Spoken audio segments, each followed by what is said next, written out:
बहुत समय पहले की बात है। माधवपुर नामक गांव में एक गरीब किसान अपनी बूढ़ी अम्मा के साथ रहा करता था। उसके पास एक छोटी सी जमीन थी जो कि बंजर हो चुकी थी। फिर भी वह दिन रात उस पर मेहनत करता था।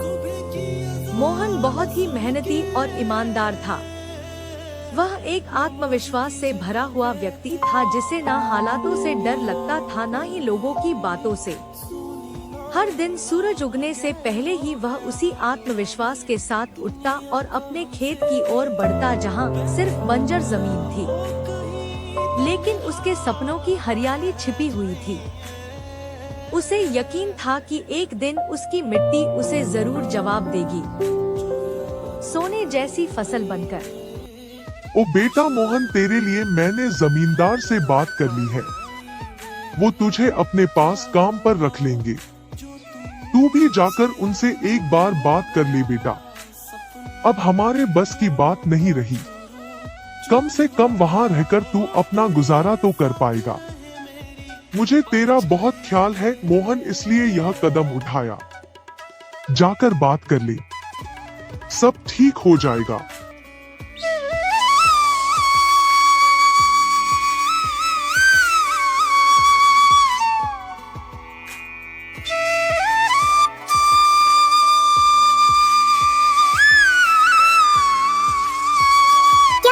तुमने क्यों बात की वहाँ?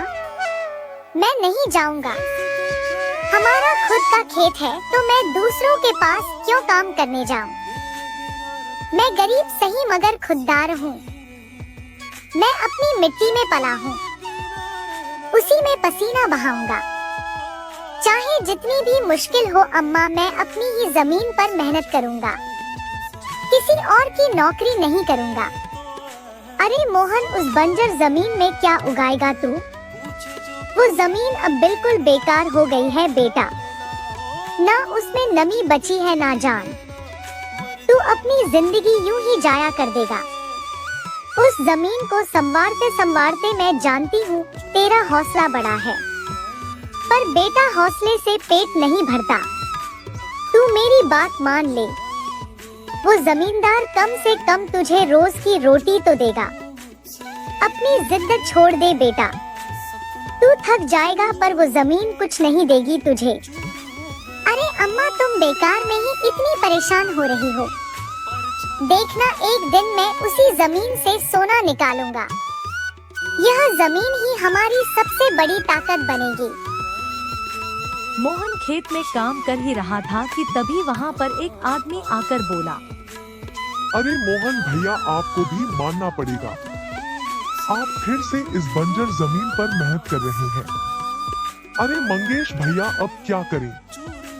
जमीन हमसे ज्यादा मेहनत करवा रही है, पर क्या करें? धरती तो माँ समान होती है, जैसा वह चाहे वैसा ही करना पड़ता है।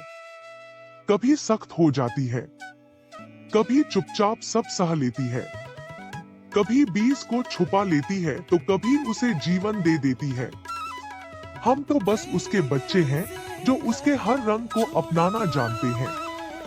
थक तो जाते हैं भैया, पर जब मिट्टी की खुशबू आती है ना तो सारी थकान उतर जाती है। उम्मीद है यह माँ हमें खाली हाथ नहीं लौटाएगी। बस थोड़ा और सब्र, थोड़ा और विश्वास। आप जैसा मूर्ख तो मैंने आज तक नहीं देखा भैया। क्या सोचते हो आप? दुनिया कहां से कहां पहुंच गई और आप अब भी उसी बंजर जमीन से उम्मीद लगाए बैठे हैं। मोहन के पास उस आदमी की बातों का कोई जवाब नहीं था। वह वहाँ से अपने घर चला जाता है। जब दोपहर को मोहन थक हार कर घर पहुँचता है तो देखता है कि माँ बुझे हुए चूल्हे के पास चुपचाप बैठी है। क्या हुआ अम्मा? तुम ऐसे क्यों बैठी हो? खाना क्यों नहीं बनाया? क्या बात है? बेटा, चूल्हा जलाने के लिए लकड़ियाँ नहीं है, इसीलिए चूल्हा कैसे जलेगा? बस इतनी सी बात है अम्मा। मैं अभी जाकर ले आता हूँ लकड़ियाँ। मोहन लकड़ियाँ लाने जंगल चला